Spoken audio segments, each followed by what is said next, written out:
Around 6 o'clock in the morning, someone saw her boyfriend helping Antonia Barra out of the club, holding her because she was swinging due to high alcohol consumption. Surveillance cameras captured their walk, showing him leading a drunken Antonia, who tried to break free from his hold. They passed by a 24-hour supermarket where he bought beer. The store was empty, and at one point, he tried to kiss Antonia, but she pushed him away and turned her head, clearly uncomfortable.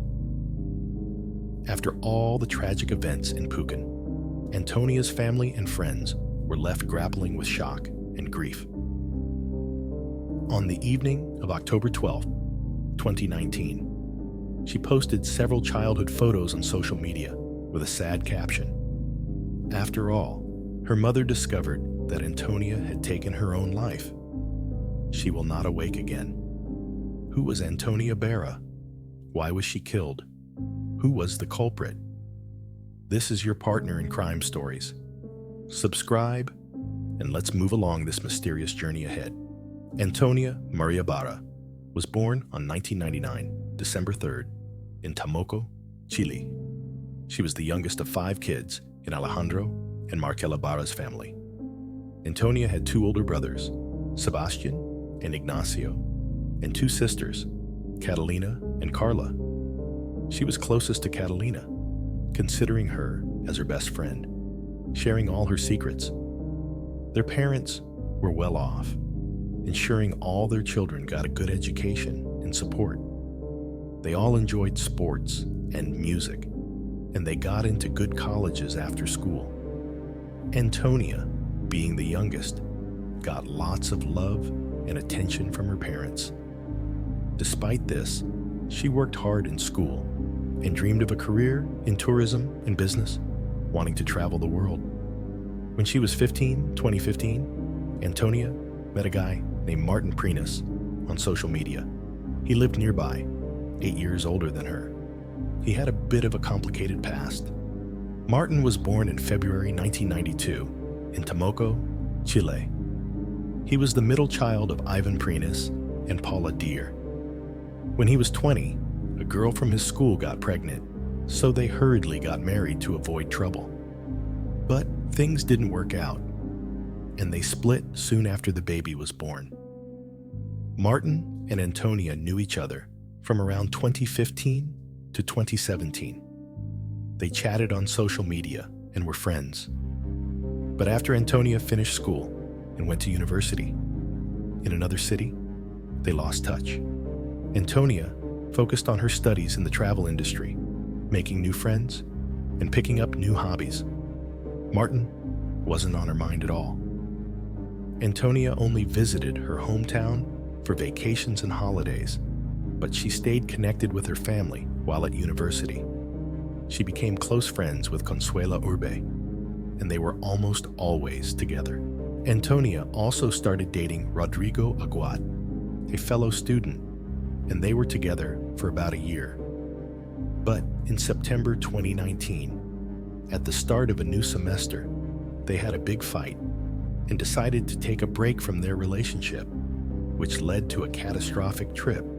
Feeling down after her breakup, Antonia wanted to take her mind off things and have some fun. With the Chilean national holiday coming up and a long weekend ahead, she and her best friend decided to go to an electronic music festival in the scenic town of Puken. Antonia and Consuela, along with 3 other university friends, drove to Puken in Consuela's car. They had a summer house there, owned by family friends who were away at the time. The owners kindly let them stay and told them where to find the spare key. When they arrived, the others went off on their own, and Antonia and Consuela settled into the big, comfortable house for the weekend. While wandering around the city on the evening of September 18th, Antonia reached into Martin. They ended up chatting and discovered that Martin was also at the festival with his friends, staying in a rented house a couple of miles outside of town. After their chat, Antonia and Martin agreed to meet at a party the next day in a popular nightclub. Antonia told her parents about her plans, and her dad warned her not to drink too much and to be careful. Antonia just laughed it off and promised everything would be fine. The next day, she spent hours getting ready with her friend, picking outfits and doing makeup before heading to the club. Before heading out, they finished a bottle of wine they had with them and then caught a taxi to the club. Once there, the girls ordered a bottle of champagne at the bar and shared it before hitting the dance floor. It was past midnight when Martin and his friends arrived. Both Antonia and Martin were already pretty tipsy, but they kept drinking and dancing together. Consuela tried to stop Antonia from drinking more, but Antonia didn't listen. Eventually, Consuela lost sight of her friend and started searching for her. She found Antonia half an hour later in another room with Martin. Antonia was so drunk she could barely stand. Consuela spotted their classmate, Benjamin Morales, and asked him to help take Antonia home. Antonia refused to leave, saying the night was still young. But soon she started feeling sick, so her friends took her outside to get some fresh air. Eventually, she felt better and went back inside the club until morning.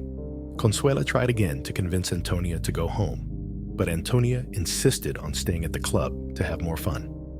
Reluctantly, Consuela left the club, realizing she couldn't change Antonia's mind. Around 6 o'clock in the morning, Benjamin saw Martin helping Antonia out of the club, holding her because she was swinging.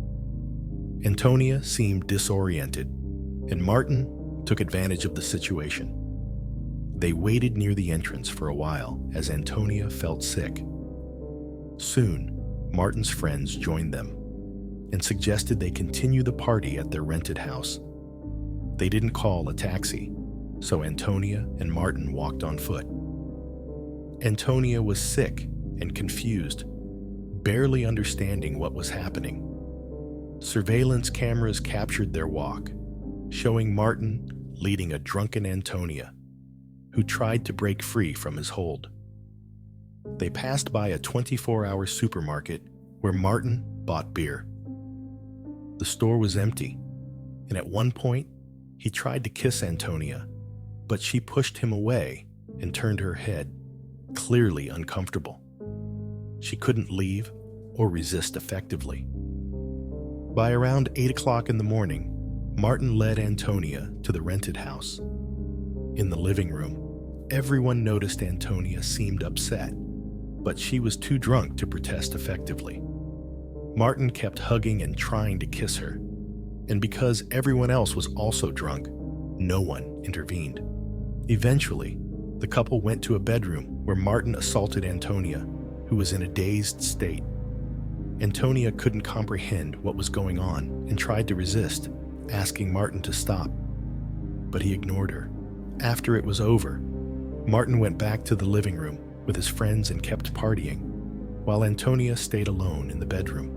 Around 9 o'clock in the morning, Antonia called Benjamin, pleading for him to take her home, but he couldn't understand much of what she was saying because her speech was slurred from being drunk.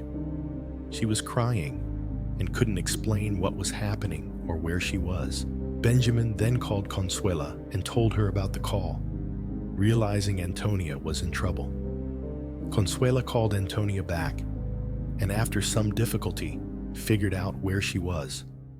She immediately went to find Antonia and found her outside the house. Consuela met Martin and demanded to know what he had done to Antonia, but he just smirked and claimed it was consensual.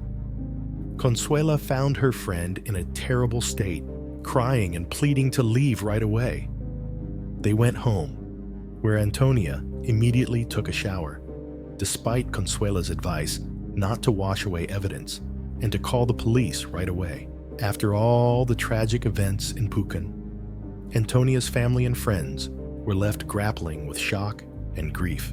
Despite Antonia's attempts to hide her pain, her loved ones could sense that something was wrong. Her sister, Catalina, noticed the sadness in her eyes during a family gathering, but Antonia insisted that everything was fine. However, Antonia's pain was too much to bear alone. On the evening of October 12, 2019, she posted several childhood photos on social media with a sad caption. The next day, after a family dinner, Antonia retreated to her room. Catalina, who had always been close to her sister, checked in on her, but Antonia only requested to be left alone to sleep. Tragically, Antonia's pain reached a breaking point that night. When her mother, Marcela, went to wake her for dinner, she discovered that Antonia had taken her own life. The family's cries for help turned into cries of sorrow as they desperately tried to resuscitate her before the ambulance arrived. The devastating loss of Antonia sent shockwaves through her community. Her family sought answers and justice for what had happened to their beloved daughter. Consuela, Antonia's loyal friend, shed light on the events leading up to Antonia's death, but it wasn't enough. Antonia's parents hired a private detective to uncover the truth and bring the culprit to justice. Despite their efforts, the legal system failed Antonia's family. Martin, the man responsible for Antonia's assault, escaped punishment due to insufficient evidence and a lack of support from the local authorities. The injustice sparked outrage and protests across the country as thousands demanded justice for Antonia and accountability for her assailant. In the face of misfortune, Antonia's family and other victims of Martin's actions refused to remain silent. They called for legislative changes to protect victims of sexual violence and harassment, advocating for the Antonia Barra Law. This proposed law aimed to abolish statutes of limitations for intimate crimes and increase penalties for perpetrators whose victims took their own lives. Despite the downfalls and challenges, Antonia's family remained determined to honor her memory and fight for justice. Their entire efforts and hard work brought attention to the urgent need for reform and served as a little hope for victims of sexual violence everywhere. What do you think about this case? Stay tuned. We'll catch you with a new nail-biting crime thriller tomorrow.